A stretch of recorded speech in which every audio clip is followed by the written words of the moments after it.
You're listening to the Full-Time Function Musician Podcast, episode 17.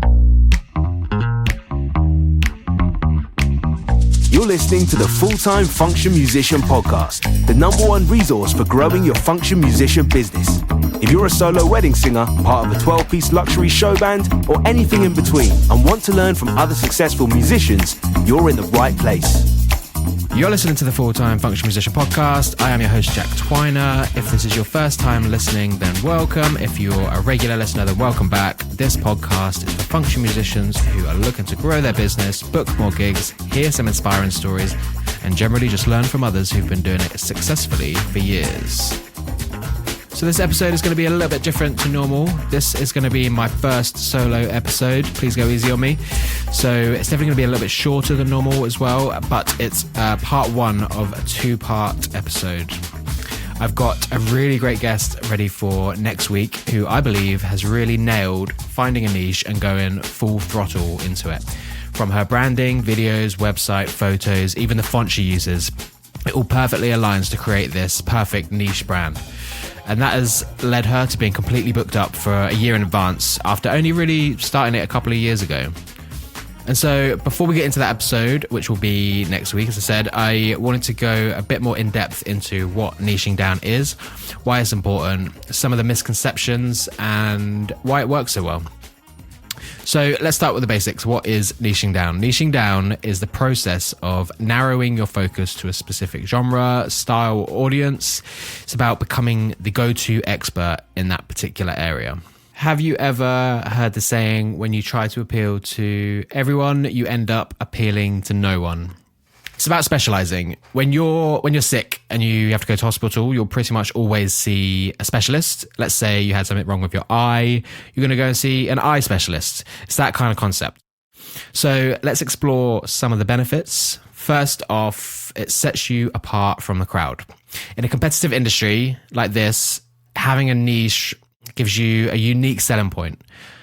Instead of being a jack of all trades, you become the master of one, and clients are willing to pay a premium for that expertise.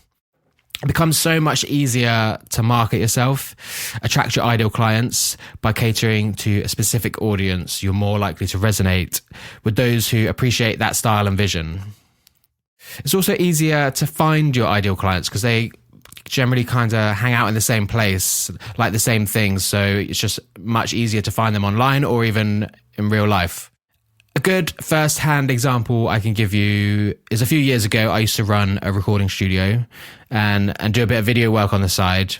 I was happy to work with whoever wanted to work with me, basically. That could be a punk band, a jazz band, a pop singer, and sometimes even a heavy metal band. Now, my studio did okay, but I definitely had months of feast and famine. Some months were really busy and others were pretty dead. And the main reason for this is I didn't really cater for any specific genre. So it was really hard to market myself and stand out. How can you use the same content that's going to appeal to a heavy metal band and a jazz quartet? You can't. So roll on a few years, I started my new business in Focus Recording Co., where I only work with function musicians. That's my niche. After doing that, I doubled my income and I'm consistently busy, all because I now have a clear, defined customer that I can market to. To put that into an example for function musicians, let's start with a broad niche and then narrow it down as far as we can go. Let's say you're a singer who plays piano.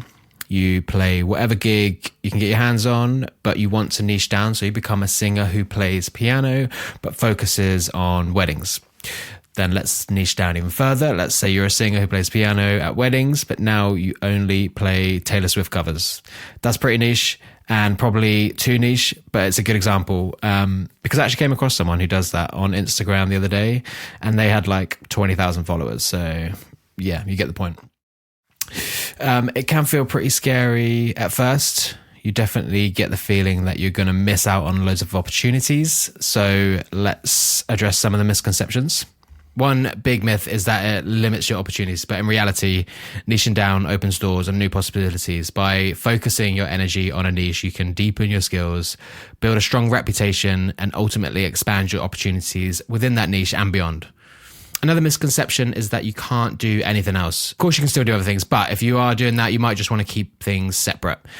For example, let's say you pick weddings as your niche. I think that's a little bit broad still, but it'll work for this example. So you're focusing all your content towards weddings. Your website speaks to brides. Your show reel was shot in a wedding venue, and all your branding suits that niche. But then someone asks you to do something totally different, a funeral, maybe that's a bad example, but it doesn't mean that you can't do it, but maybe you just don't post about that on your social media. Maybe you don't add that to your website or anything like that. Just keep it completely separate. Or maybe you do the wedding niche, but also you have a tribute show. It doesn't mean that you can't do both, but it definitely means you want to keep things separate. Different website, different Instagram, different show reel, different branding, everything. Now that obviously comes with its own struggles, as you'd basically be running two businesses instead of one. And I think we all know how hard it is just keeping on top of running one business. So maybe that's something you'd want to do later down the line, when your first business is doing well and pretty much running itself. Another first-hand example, using myself again. If you go on my website or my Instagram, you'll just find lots of show reels for functional musicians. Sometimes though, I get asked to do other things, weddings, music videos, stuff for original bands, some corporate stuff. It doesn't mean that I'm not going to take those jobs, because sometimes they're a lot of fun and I want to do them, but you won't find any of those videos on my website or on my business social media. It just confuses things. If someone was to go on my website and everything is aimed at functional musicians, but then I've got a wedding video on there, it just confuse people. So how do you go about finding a niche, and when is the right time to do it? To be honest, I think a lot of the time they find you.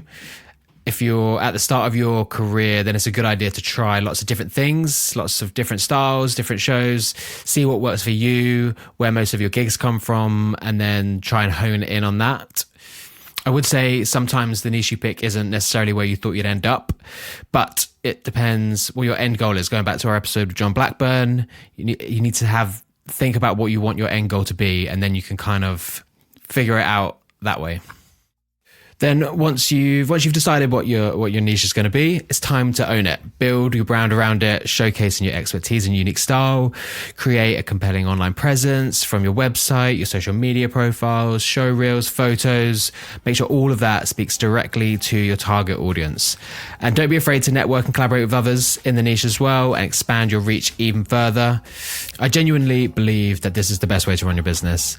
I work with a lot of functional musicians, and the ones that are killing it all have a well-defined niche. So that's it. That's pretty much my 101 on niching down. Please let me know if you have any questions, you'd like to know any more about it, or just chat about it, maybe come up with some ideas. You can just give me a message on Instagram, and that's at InFocus Recording Co.